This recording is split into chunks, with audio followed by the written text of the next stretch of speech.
Hello students, welcome back. एक बार फिर से आप सभी का स्वागत है। लास्ट वीडियो में हमने स्टडी किया कॉम्बिनेशन ऑफ कैपेसिटर्स और वो बताए दो टाइप के होते हैं, capacitors connected in series, second one capacitors connected in parallel. और वहां हमने किसी भी सीरीज या पैरेलल कॉम्बिनेशन के लिए इक्विवेलेंट कैपेसिटेंस फाइंड आउट करने का एक फार्मूला फाइंड आउट किया था। उस फार्मूले को मैं एक बार क्विकली रिकैप करता हूं, फिर हम आज के वीडियो की शुरुआत करेंगे। सीरीज में जो इक्विवेलेंट कैपेसिटेंस है उसके लिए फार्मूला हमारे पास आया था 1/CS इज इक्वल टू, देखिए इसको हम लिख सकते हैं summation I1 to n 1/CI where I1 to n, यानी इसको जनरली मैं लिख सकता हूं 1/C1 plus 1/C2 plus 1/C3 plus and so on.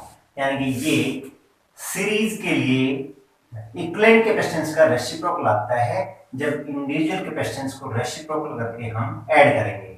इसी तरह से पैरेलल कॉम्बिनेशन ऑफ कैपेसिटर्स में हमने इक्विवेलेंट कैपेसिटेंस डायरेक्ट मिली थी जिसको Cp डिनोट किया था, और ये जनरल फार्मूला बनेगा Ci summation I1 to n that is C1 plus C2 plus C3 and so on. Clear? तो ये दो फार्मूले हमने सीरीज और पैरेलल कॉम्बिनेशन के लिए इक्विवेलेंट कैपेसिटेंस फाइंड आउट करने के लास्ट वीडियो में किए थे। ये मैंने फिर से क्विकली रिकैप करे हैं, आपको याद आ गया होगा। अब आज के वीडियो की शुरुआत करते हैं। आज के वीडियो में हम स्टडी करेंगे एनर्जी स्टोर्ड इन कैपेसिटर।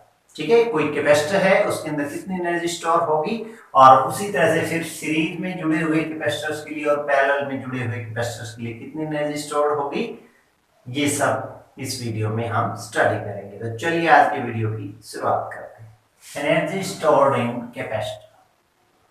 क्या कैपेसिटर में भी एनर्जी स्टोर होती है, और होती है तो क्यों? देखिए, कैपेसिटर हमने पढ़ा था एक ऐसी अरेंजमेंट है जिसमें दो कंडक्टर होते हैं, उनके ऊपर प्लस माइनस चार्ज स्टोर होता है। तो जब वहां पे इलेक्ट्रिक चार्ज हम स्टोर कर रहे हैं कैपेसिटर में, तो इलेक्ट्रिकल एनर्जी डेफिनेटली वहां पे स्टोर हो रही है, because we have already studied in case of parallel plate capacitor, दोनों प्लेट के बीच में यूनिफॉर्म इलेक्ट्रिक फील्ड होता है। एक प्लेट पे प्लस क्यू चार्ज और दूसरी पे माइनस क्यू चार्ज, तो in form of electric field वहां पे इलेक्ट्रिकल एनर्जी स्टोर होती है। तो देखिए एक बार इसको क्विकली रिकैप करते हैं कि हमारे पास पैरेलल प्लेट कैपेसिटर में ये दो प्लेट थी। एक पे अगर मान लीजिए प्लस क्यू चार्ज हमने स्टोर किया है, तो इक्वल नेगेटिव चार्ज दूसरे के ऊपर स्टोर हो जाता है। इन दोनों प्लेट के बीच में एक डायरेक्ट्रिक मीडियम होता है, और इन दोनों प्लेट के बीच में ही यूनिफॉर्म इलेक्ट्रिक फील्ड होता है E नॉट, जिसको हम लिख सकते हैं सिग्मा बाई एप्स नॉट। अगर एयर या वैक्यूम है दोनों प्लेट के बीच में, तो ये electric field sigma by eps nought, where sigma is the surface charge density that is charge per unit area of cross section of the plates.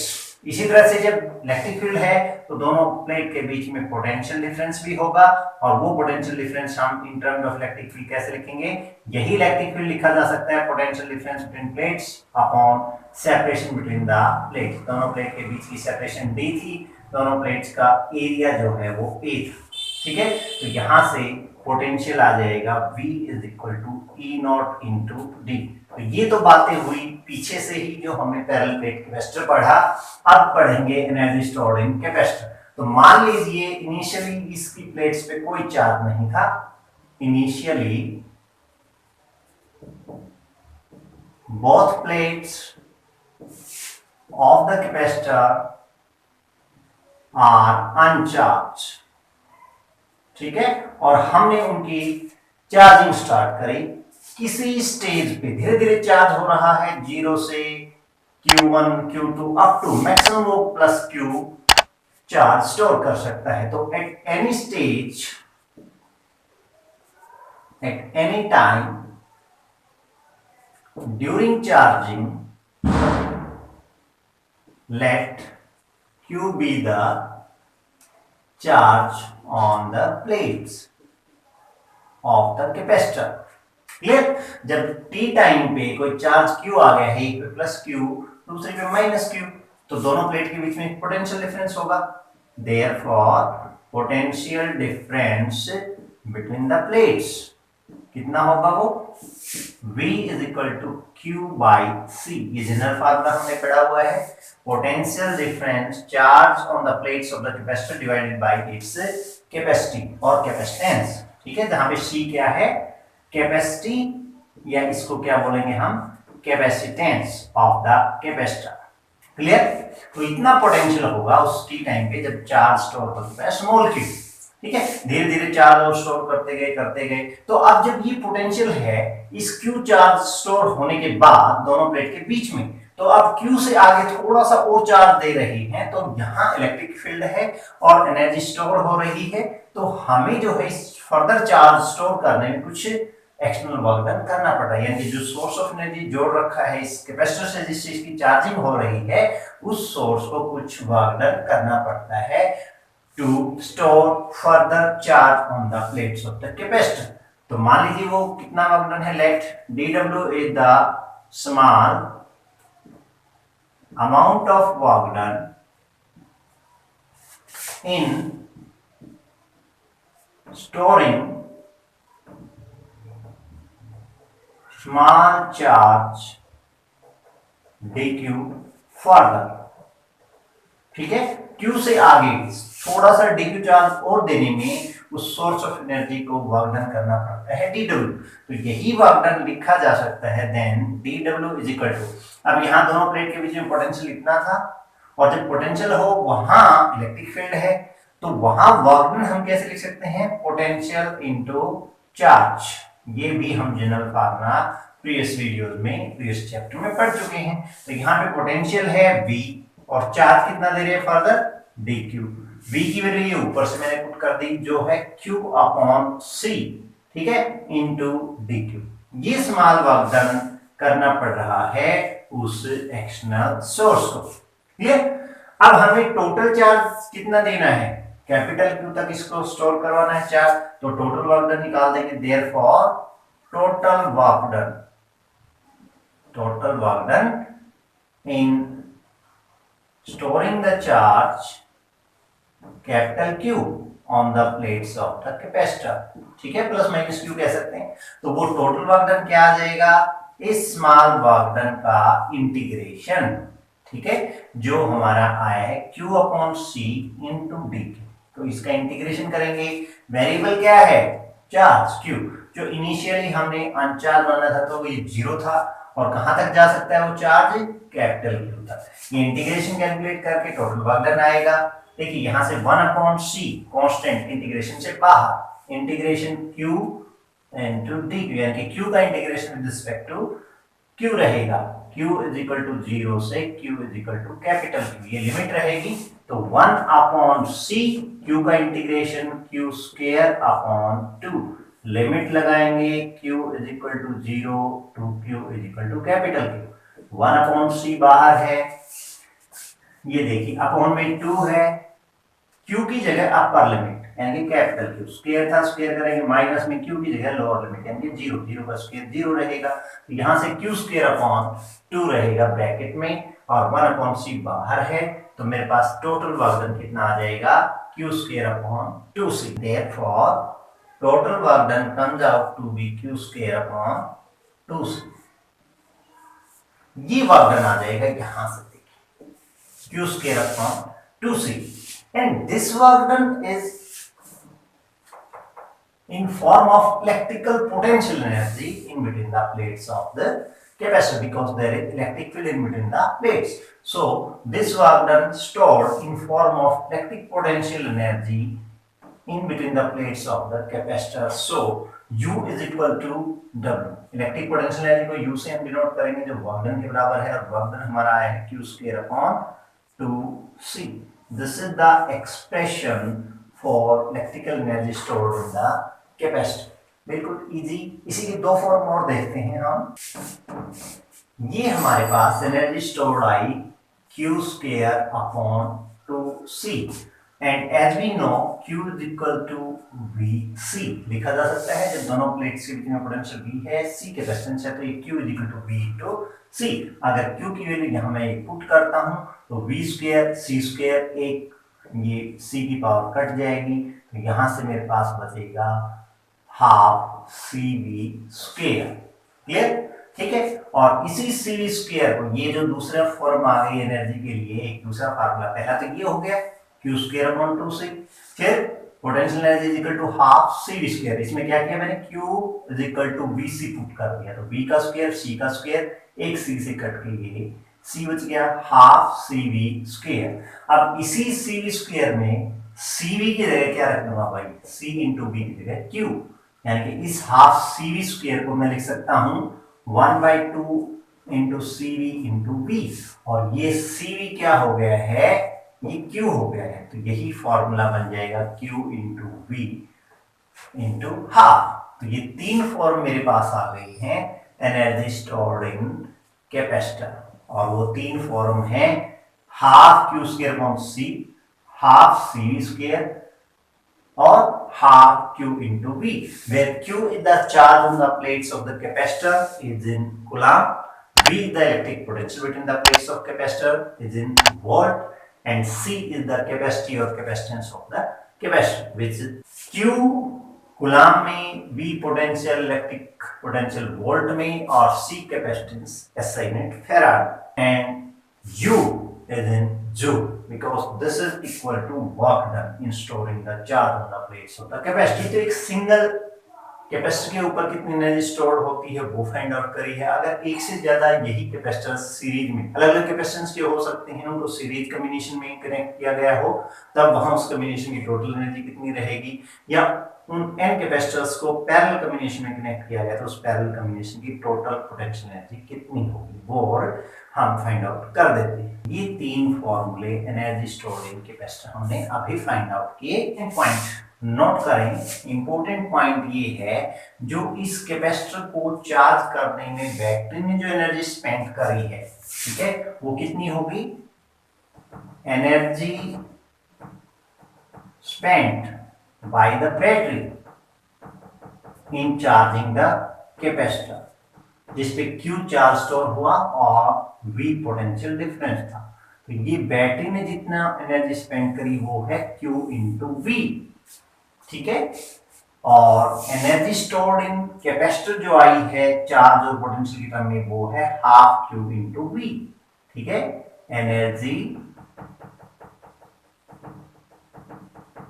Stored in capacitor वो आई है हाफ Q इंटू V। ये दो point आप important remember करें, note down करें कि energy जो spend करी बैटरी ने इस कैपेसिटर को चार्ज करने में वो है Q इंटू V, और जो कैपेसिटर में एनर्जी स्टोर्ड हुई वो हाफ Q इंटू V, यानी कि जो एनर्जी स्पेंड हुई बैटरी के द्वारा उसकी हाफ स्टोर्ड होगी, हाफ इसका मतलब वेस्टेज जाएगी। क्लियर?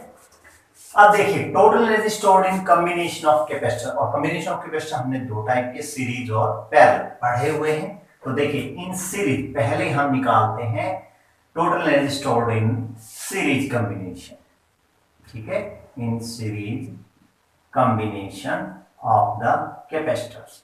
तो सीरीज में मैं एक बार आपको क्विकली थोड़ा सा डायग्राम बनाता हूं। ये अलग अलग कैपेसिटेंस के कैपेसिटर इस तरह से कनेक्ट किए थे, ठीक है, ये कॉम्बिनेशन सीरीज कहलाया था। मान लीजिए इसकी कैपेसिटेंस C1 है, इसकी C2, इसके लिए C3, इसके लिए C4 and so on. Clear? यहाँ पे हमने बताया था सीरीज में सभी पे चार्ज जो है वो इक्वल रहेगा, सेम रहेगा, ठीक है। वो कितना चार्ज है, जैसे पहले पे अगर प्लस माइनस Q मानता हूं तो ये सभी के लिए सेम रहेगा। और इक्विवेलेंट कैपेसिटेंस इस सीरीज कॉम्बिनेशन की 1/CS जो आएगी 1/C1 plus 1/C2 plus 1/C3 and so on. तो ये दो चीजें आपको माइंड में याद रखनी है कि सीरीज में charge on each capacitor same, and equivalent capacitance जो है उसके लिए formula 1/CS is equal to 1/C1 plus 1/C2 plus and so on, ठीक है। अब हम निकाल रहे हैं total energy of this series combination of the capacitors. Clear? तो जब हमें पता है इस सीरीज कॉम्बिनेशन का इक्विवेलेंट कैपेसिटेंस है CS और उस पे चार्ज स्टोर है प्लस माइनस Q, तो हम इन तीन फॉर्मूले जो जनरल एनर्जी स्टोर के लिए निकाले हैं उसमें वो फार्मूला सेलेक्ट करेंगे टोटल एनर्जी इस सीरीज कॉम्बिनेशन का फाइंड आउट करने के लिए, जिसमें Q और ये C दोनों चीजें आती हैं, यानी कि कैपेसिटेंस और चार्ज। तो हमें क्योंकि ये फार्मूला क्यों यूज कर रहे हैं, क्योंकि उसमें हमें पता है सीरीज कॉम्बिनेशन में charge on each capacitor will be same and we have the formula to calculate the equivalent capacitance which is equal to 1 by Cs is equal to 1 by C1 plus 1 by C2 and so on। तो यहाँ पे Q और C वाला formula ये, ठीक है, तो हम लिखेंगे therefore total energy of this series combination is, देखिए टोटल एनर्जी आएगी half Q square upon C, C की जगह क्या लिखेंगे, सीरीज कॉम्बिनेशन है तो CS equivalent capacitance of the series combination. अच्छा, इस फार्मूले को मैं लिख सकता हूं 1/2 Q स्क्वायर इंटू 1/CS, और 1/CS का ये फार्मूला हमारे पास है। तो अगले स्टेप में 1/CS की जगह क्या लिख दूंगा मैं, 1/C1 plus 1/C2 plus 1/C3 and so on, जितने भी कैपेसिटर्स जुड़े हुए हैं उनके कैपेसिटेंस का रेसिप्रोकल ऐड होता जाएगा। अब देखिए इसको अंदर मल्टीप्लाई करूं तो 1/2 Q स्क्वायर अपॉन C1, फिर 1/2 Q square upon C2, 1/2 Q square upon C3 plus and so on. तो ये क्या है, Q square upon 2C1। General फार्मूले से देखें तो ये है energy stored in capacitor first, that is U1। जो पहला कैपेसिटर जिसमें कैपेसिटेंस C1 है उसके अंदर कितनी एनर्जी स्टोर्ड हुई, U1। ये Q square upon 2C2, this is the energy stored in second capacitor, this is the energy stored in third capacitor and so on। और ये हमारे पास total energy of the series combination थी। तो यहां से हमने ये पाया कि जब कैपेसिटर्स को हम सीरीज में कनेक्ट करते हैं तो total energy of that series combination is equal to sum of energy stored in individual capacitors. Clear? अब देखते हैं पैरेलल कॉम्बिनेशन में टोटल एनर्जी। सेकंड केस देखिए यहां पे करता हूं मैं, ये पहला केस किया था, दूसरा in parallel combination, parallel combination of capacitors. ठीक है, तो पैरेलल कॉम्बिनेशन में भी छोटा सा डायग्राम बनाऊं तो उसमें हमने इस तरह से सारी पॉजिटिव चार्ज प्लेट थी वो एक पॉइंट पे कनेक्ट करी थी, नेगेटिव चार्ज प्लेट सारी दूसरे पॉइंट पे कनेक्ट की थी।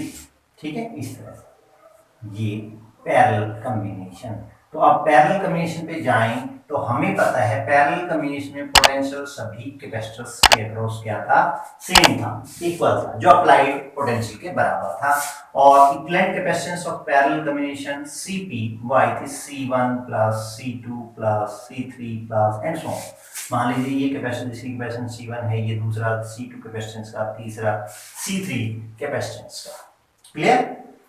तो यहाँ पे इसमें अगर मैं बात करता हूं total energy of the parallel combination of capacitors U is equal to, तो उसमें मैं वो फार्मूला अप्लाई करूंगा जिसमें V यानी कि पोटेंशियल आता हो और इक्विवेलेंट कैपेसिटेंस आ जाए। तो ये वाला फार्मूला थर्ड फार्मूला यूज करूंगा, यानी कि हाफ C की जगह यहाँ रिप्लेस करूंगा Cp, that is equivalent capacitance of the parallel combination, and V is the potential which is same across each capacitor, half Cp V square. अब देखिए इसमें हाफ V स्क्वायर और Cp क्या है, equivalent capacitance of parallel combination. हमने जाना था कि अलग अलग कैपेसिटेंस का डायरेक्ट सम, तो Cp की वैल्यू मैं पुट करूंगा C1 plus C2 plus C3 and so on.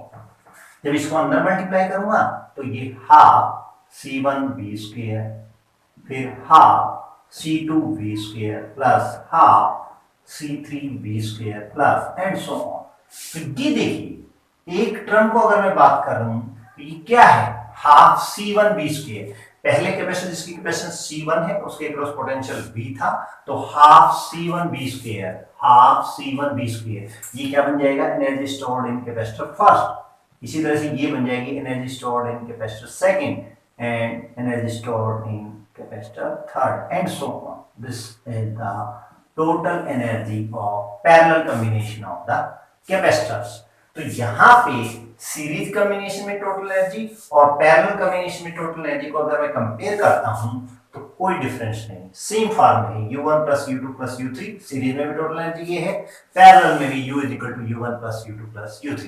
It mean ये मैटर नहीं करता कि आपको कैपेसिटर सीरीज में कनेक्ट किए हुए हैं या पैरेलल में कनेक्ट किए हैं, अगर टोटल एनर्जी उस कॉम्बिनेशन की निकालनी है तो किसके बराबर आएगी, sum of energy stored in individual capacitors, either this combination is series और the combination is parallel.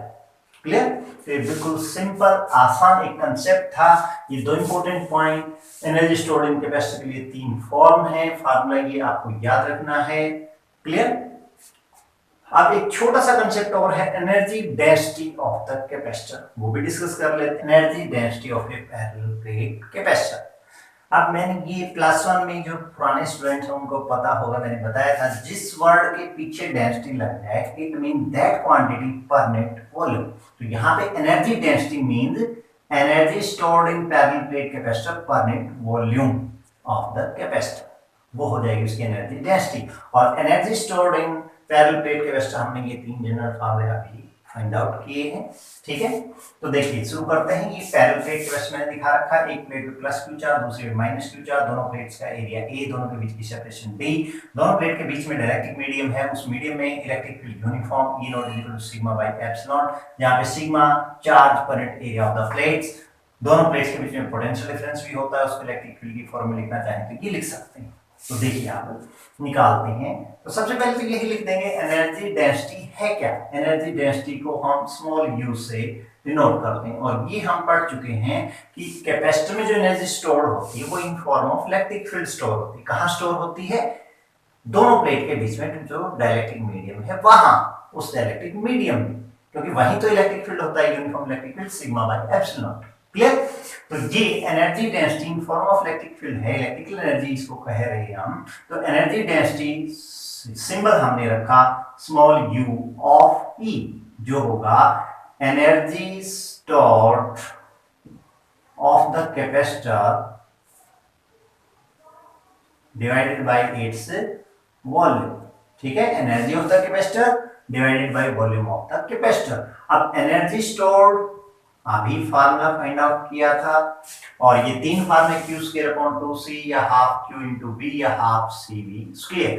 Parallel plate capacity capacitor energy density की बात कर रहे हैं, तो पैरेलल प्लेट कैपेसिटी कैपेसिटेंस हमें पता है, उसके दोनों प्लेट के बीच में potential in terms of electric field हमें पता है, तो हम ये वाला फॉर्म यूज करेंगे एनर्जी ऑफ द कैपेसिटर के लिए, that is half cv square upon volume. Volume आपको पता है इन प्लेट्स का एरिया A है, इनके बीच की सेपरेशन D है, तो area into separation between the plates, ये the volume of the capacitor A into D। अब देखिए यहाँ पे ये C क्या है? कैपेसिटेंस किसकी? पैरेलल प्लेट कैपेसिटर की, क्योंकि एनर्जी डेंसिटी किसकी निकाल रहे हैं? पैरेलल प्लेट कैपेसिटर की। और पैरेलल प्लेट कैपेसिटर की कैपेसिटेंस हम ऑलरेडी पढ़ चुके हैं, वो फार्मूला हमारे पास आया था एप्सिलॉन A बाय D। जब दोनों प्लेट के बीच में एयर या वैक्यूम था तो उसकी capacitance epsilon A by D। इसी तरह से दोनों प्लेट के बीच जो पोटेंशियल डिफरेंस है V, वो हम लिख सकते हैं यहां से E not is equal to V by D, तो V is equal to E not into D। Clear?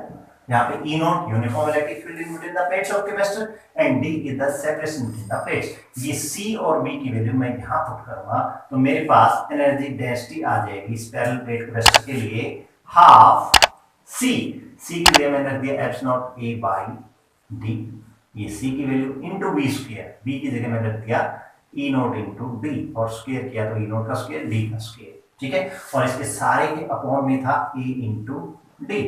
ठीक है, तो यहां से जब अगले स्टेप में जाऊंगा, ये AB जो है मैं यहां लिख सकता हूं, इसके अपॉन में ही रहेगा ये, तो यहां से area cancel, D into D square हो गया, इससे D स्क्वायर कैंसिल, तो मेरे पास energy density of the parallel plate capacitor comes out to be 1/2 E naught square epsilon, half epsilon E square. This is the energy density of the parallel plate capacitor, which is the function of electric field in between the plates of the capacitor, and energy density also depend upon the medium in between the plates of the capacitor. Quickly recap करूं, इस video में हमने क्या क्या सीखा। सबसे पहले energy stored in capacitor हमने फाइंड आउट करी। वो general formula energy stored, you symbol था एनर्जी के लिए, जो वर्क डन था इन storing the charge on the plates of the capacitor, जो आया था q² या हाफ q इंटू बी या हाफ cv स्क्वायर। q²/2c, ये आप ऐसे बोल सकते हैं हाफ q²/c, ये एनर्जी स्टोर्ड इन कैपेसिटर। फिर हमने ये इंपॉर्टेंट पॉइंट वहां से बताए कि भाई जब चार्ज स्टोर करवा रहे हैं कैपेसिटर की प्लेट पे, तो बैटरी यानी कि सोर्स ऑफ एनर्जी है बैटरी हमारे पास, तो बैटरी ने उसको कैपिटल क्यू चार्ज स्टोर करने में कितनी एनर्जी खर्च करी, वो है क्यू इंटू वी। और उस कैपेसिटर में एनर्जी कितनी स्टोर हुई, हाफ सीवी स्क्वायर या हाफ क्यू इंटू वी या half Q square upon C. तो ये देखिए इन्हीं टर्म में लें तो energy stored in capacitor half Q V, जबकि बैटरी की खर्च हुई क्यूबी। इट मीन जितनी एनर्जी खर्च हुई उसका सिर्फ हाफ यानी कि 50% एनर्जी स्टोर हो पाती है कैपेसिटर में। तो 50% in form of heat wastage या स्पार्क जो वायर कनेक्ट कर रखी हैं उनकी फॉर्म में वो वेस्टेज जाएगी। अच्छा, उसके बाद हमने जाना total energy stored in the combination of capacitors. जो दो टाइप की कॉम्बिनेशन थे, सीरीज और पैरेलल। वहां पे हमने फाइंड आउट करा कि चाहे सीरीज कॉम्बिनेशन हो चाहे पैरेलल कॉम्बिनेशन हो, टोटल एनर्जी इन सीरीज और parallel combination comes out to be sum of energy stored in individual capacitors. और फिर लास्ट में हमने निकाली energy density of a parallel plate capacitor. Energy density बताई, एनर्जी पर unit volume of the capacitor. Energy के लिए हाफ सीवी स्क्वायर वाला फार्मूला लिया और वॉल्यूम उस पैरेलल प्लेट कैपेसिटर का E इंटू डी आया। C capacitance of parallel plate capacitor is not A by D, और दोनों प्लेट के बीच में potential in terms of electric field E0 into D। ये पुट करके हमने निकाल दी एनर्जी डेंसिटी। तो ये सब जाना आज के वीडियो में। उम्मीद है आपको वीडियो अच्छा लगा होगा। आप वीडियो को कंप्लीट देखें, साथ ही साथ होमवर्क करते जाएं। मौसम अच्छा आ गया है, गर्मियां खत्म हो गई हैं, अब ना गर्मी है ना सर्दी है, एकदम अच्छा मौसम पढ़ने के लिए। आधा सेशन बीत चुका है, अब अपनी पढ़ाई को थोड़ा एक्सेलरेट करें। मैं भी अब कोशिश करूंगा ज्यादा से ज्यादा सिलेबस को खींचा जाए। तो मिलते हैं नेक्स्ट वीडियो में। अगर आप चैनल पर नए हैं तो चैनल को सब्सक्राइब कर लें। चैनल सब्सक्राइब करके बेल आइकन जो है उसको भी प्रेस कर लें ताकि आपको नोटिफिकेशन सबसे पहले मिले, चाहे ग्रुप में शेयर किया गया हो वीडियो या ना किया गया हो। अपने फ्रेंड सर्कल में भी मैक्सिमम शेयर करें। मिलते हैं नेक्स्ट वीडियो में। Thank you.